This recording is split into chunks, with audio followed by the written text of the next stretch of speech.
Books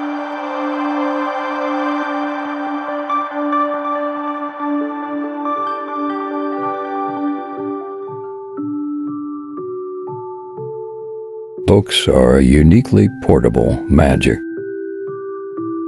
If you don't have time to read, you don't have the time or the tools to write. Simple as that. Books are the perfect entertainment. No commercials, no batteries, hours of enjoyment for each dollar spent.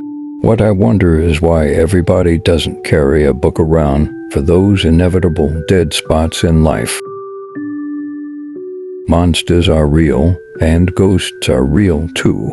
They live inside us, and sometimes they win. When his life was ruined, his family killed, his farm destroyed, Job knelt down on the ground and yelled up to the heavens, "Why, God? Why me?" And the thundering voice of God answered, "There's just something about you that pisses me off." The most important things are the hardest to say. They are the things you get ashamed of because words diminish them. Words shrink things that seem limitless when they were in your head to no more than living size when they're brought out. But it's more than that, isn't it?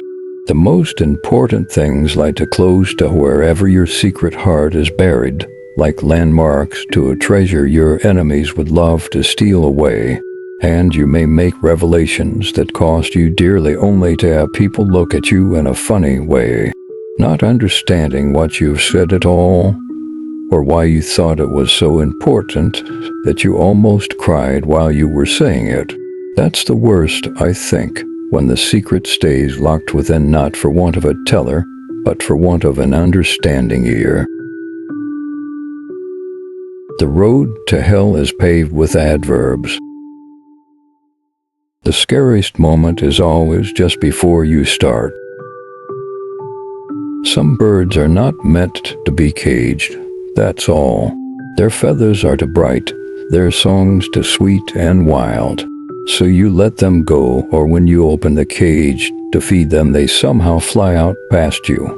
And the part of you that knows it was wrong to imprison them in the first place rejoices. But still, the place where you live is that much more drab and empty for their departure.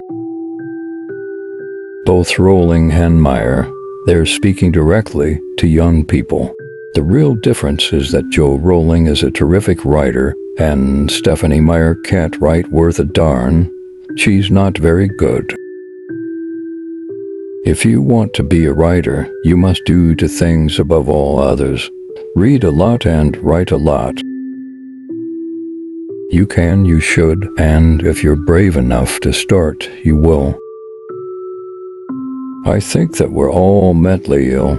Those of us outside the asylums only hide it a little better, and maybe not all that much better after all.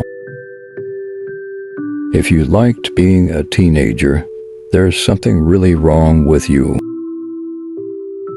Alone, yes, that's the key word, the most awful word in the English tongue.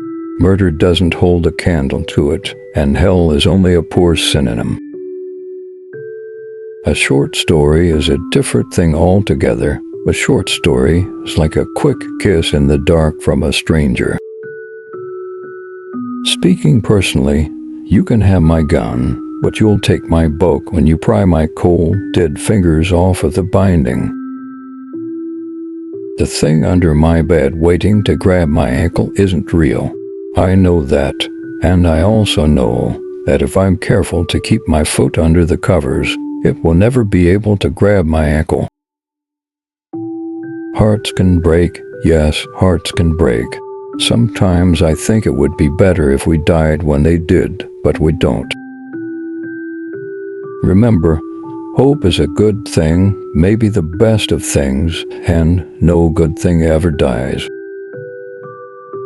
Description begins in the writer's imagination, but should finish in the reader's. I do not aim with my hand. He who aims with his hand has forgotten the face of his father. I aim with my eye. I do not shoot with my hand. He who shoots with his hand has forgotten the face of his father. I shoot with my mind, I do not kill with my gun. He who kills with his gun has forgotten the face of his father. I kill with my heart. A little talent is a good thing to have if you want to be a writer, but the only real requirement is the ability to remember every scar.